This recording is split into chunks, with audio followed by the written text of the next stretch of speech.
Whether you're scraping by on minimum wage or pulling six figures, the same law applies. Skip this habit, and the money leaves. Every time, no exceptions. Practice it, and you'll never be broke again. Before we go any further, hear this. If you're broke or struggling with money, the issue is not what you think. You don't have a money problem. You have a sequence problem. Read that again. You have a sequence problem. Every month, money flows into your life. And every month, that money leaves in almost the exact same order. Bills first, rent first, subscriptions first, the car, the food, the things you didn't even remember signing up for. And at the very end of that line, somewhere after the takeout and the impulse purchase you forgot about, there's you. You are the last creditor of your own life. That's not a budgeting issue. That's not a discipline issue. That's not a you need to earn more issue.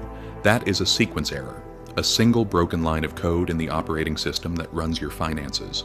And until you fix it, no amount of income, no side hustle, no raise, no lucky break will ever change your bank balance for long.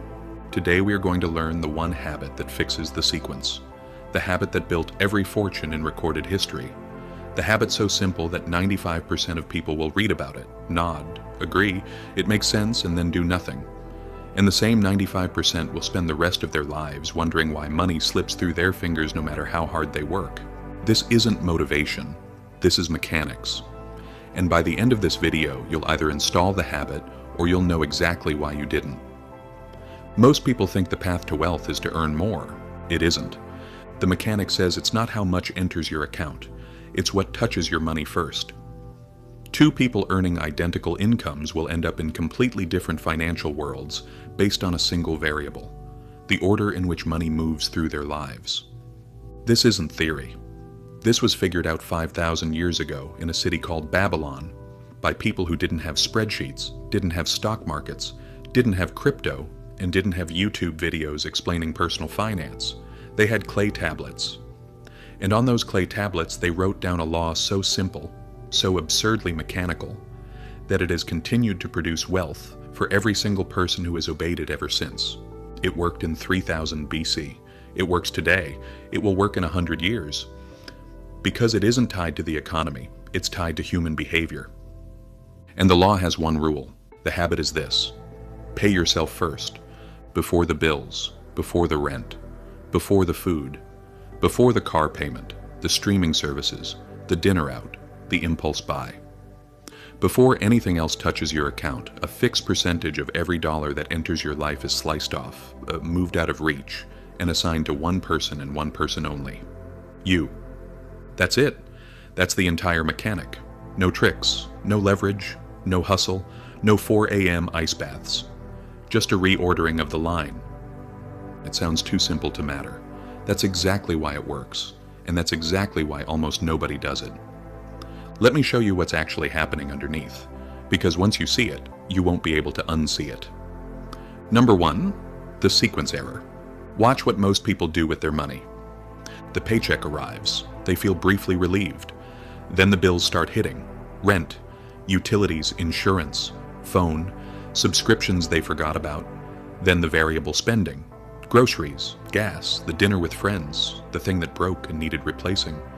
Somewhere in the middle of all that, a few wants slip in. A small treat, a small reward. They earned it, after all. And at the end of the month, they look at what's left over and say, I'll save that. Except there is never anything left over. There is a name for this. It's called Parkinson's Law of Expenses. Spending expands to fill the income available to it.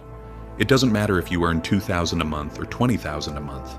Your expenses will grow until they consume almost everything that hits your account. This is not a personal failure. This is a mechanical certainty. The sequence guarantees the outcome. Save what's left always equals 0.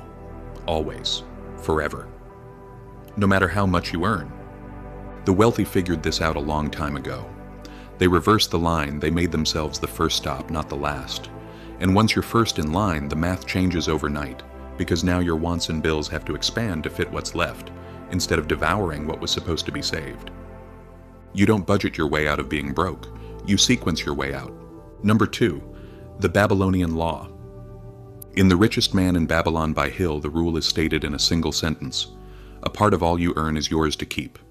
Read it slowly. A part, not all, not most. Just a part. 10% is the traditional number, but the percentage matters less than the principle. What matters is that some defined fraction of every dollar that enters your life never leaves. It crosses an invisible line and becomes yours, permanently, untouchable. This is the part most people miss. They think the money they earn is theirs. It isn't. The money you earn is by default money in transit. Money flowing from your employer, through your account, into the hands of landlords and stores and apps and restaurants. None of it stays. You are a pipe. The money is the water. Pay Yourself First installs a valve in that pipe. It diverts a fixed amount into a tank that you own. And here's what happens slowly, quietly, almost invisibly. The tank fills. Not because you tried harder, not because you earned more, but because for the first time the water has somewhere to stop. Babylon understood this without graphs, without economists, without retirement calculators. Every fortune since has run on the same engine. The names change, the mechanic doesn't. Number 3, the compound engine. Now we get to the part that turns the habit from interesting to inevitable. When you save what's left, you save inconsistently. Maybe a little this month, nothing next month. A small amount when things feel calm, zero when things feel tight. The amount is random, and so the result is random. But when you pay yourself first, the deposits become predictable. Predictable deposits hit a second mechanic underneath them. That mechanic is called compound growth. And compound growth doesn't reward how hard you push. It rewards how long you stay. Here is the equation, stripped to its bones. Time multiplied by amount multiplied by rate. Time is the dominant variable, not amount, not rate, time. A person who saves a small amount consistently for 30 years finishes ahead of a person who saves a large amount inconsistently for 10. The math is brutal. The math doesn't care about your intentions, your hustle, or your story. It only cares about what arrived in the account and how long it stayed there. This is why Pay Yourself First works even on small incomes. The mechanic doesn't need a big number to operate. It needs a consistent number. A small consistent deposit, fed into the compound engine and left alone, will outperform almost every dramatic financial move you've ever considered. Time is the only variable you can't get back. The longer you wait to install the habit, the more time you remove from the equation. And the equation is what builds the wealth, not you. Number 4, the identity shift. Here is the part nobody talks about. Paying yourself first isn't just a financial habit, it's an identity rewrite. The day you start moving money to yourself before anything else touches it, you stop being a consumer in your own life and start being an owner. Consumers receive money and immediately convert it into things. Owners receive money and convert a portion of it into ownership, of assets, of time, of optionality, of freedom. The activities look identical from the outside. A direct deposit hits both accounts the same way, but underneath the operating systems are completely different. A consumer's question is, what can I afford right now? An owner's question is, what is this dollar going to become? Once you ask the second question even once, the first question becomes unbearable. You can't unsee it. You realize that every dollar has two possible futures, one where it's spent and disappears, and one where it's kept and multiplies. And you start to feel almost physically uncomfortable handing over dollars to the first future, because you can now see the second one slipping away each time. That discomfort is not a problem. That discomfort is the new operating system installing itself. The Babylonians said it cleaner. He who spends more than he earns is sowing the winds of needless worry. The person who pays themselves first stops sowing those winds.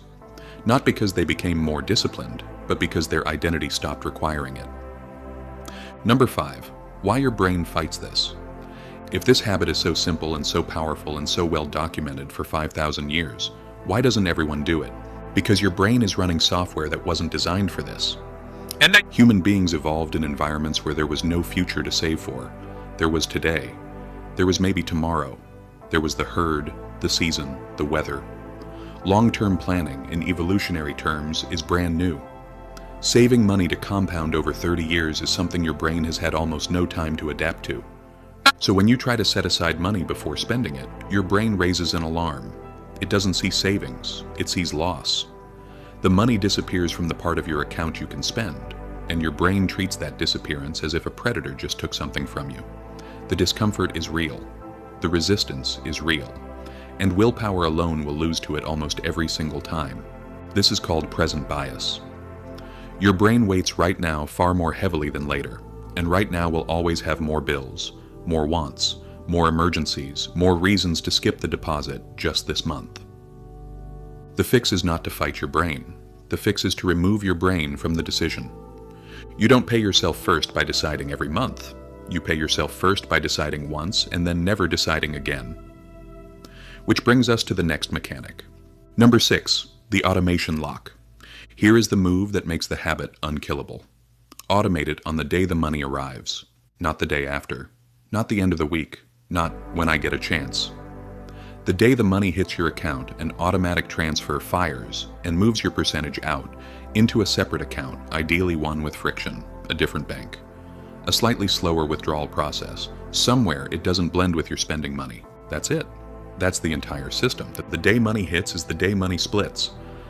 Once this is automated, the habit stops requiring willpower. You don't have to remember it. You don't have to feel motivated. You don't have to be in a good month.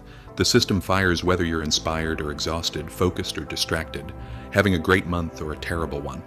It runs in the background. You barely notice it, and that's the point. Habits you have to think about every day eventually fail. Habits that run automatically eventually become invisible. Most people try to be disciplined. The wealthy outsource discipline to architecture. They build systems that produce the right outcome regardless of how they feel that day. And once the system is built, the outcome stops being optional. This is the part where you stop being a person who should save and become a person who does. Number 7, the inevitable outcome. Let's run the timeline. Year 1 feels like nothing. The amounts are small, the compounding is invisible. You'll be tempted to stop because this isn't doing anything. That's normal. That's the part where most people quit. The first year is the year of almost no visible reward, and that's exactly why it's the year that filters out the people who will never be wealthy from the people who will. Year 3 is when something subtle changes. The tank has a real number in it, not a life-changing number, but real. Enough that you start feeling something you've never felt before about money. A small, quiet sense that some part of your life is no longer fragile. Year 5 is when the math starts to lift its head. The compound curve, which was almost flat, begins to bend. Your contributions are still doing most of the work, but for the first time the money you saved years ago is now generating money on its own. You've crossed an invisible line. Year 10 is when most people who started this habit quietly stop worrying about money the way they used to. Not because they became rich in a movie sense, but because the tank now has enough in it that emergencies stop being emergencies. The car breaks, the job changes, the world wobbles, and the tank absorbs it. Year 20 is where the math becomes absurd, not because you did anything different in year 20 than you did in year 1, but because time, amount, and rate had 2 decades to multiply each other, and the entire trajectory, every dollar of it, traces back to one decision: the decision to reverse the sequence, the decision to be first in line, the choice. Here is where you are now. You know the habit. You know the mechanic underneath it. You know why your brain will fight it, and you know how to make your brain irrelevant to the decision. You know the timeline. You know the outcome. What you do next is the only variable left. Most people will close this video, agree it makes sense, and change nothing. They'll keep running the same broken sequence. Income, bills, wants, leftovers. And in 10 years they'll wonder why nothing changed. The mechanic will keep doing exactly what it was designed to do, because mechanics don't care whether you believe in them. They just run. Or you can do something different. Today. Not tomorrow. Today. Open the account, set the transfer. Pick a percentage, even 1% if that's where you have to start, and lock it to the day your money arrives. The number doesn't matter. The reversal does. Once the sequence flips, time does the rest. If this video shifted something, leave it a like. Subscribe to Living in Atoms. We break down the mechanics behind the systems running your life, one at a time. And share this with one person who needs to hear it, because the people around you will rise or fall by the same laws. You don't need to be richer to escape being broke. You need to be first. The sequence is the secret, the habit is the lock, and the door has always been open.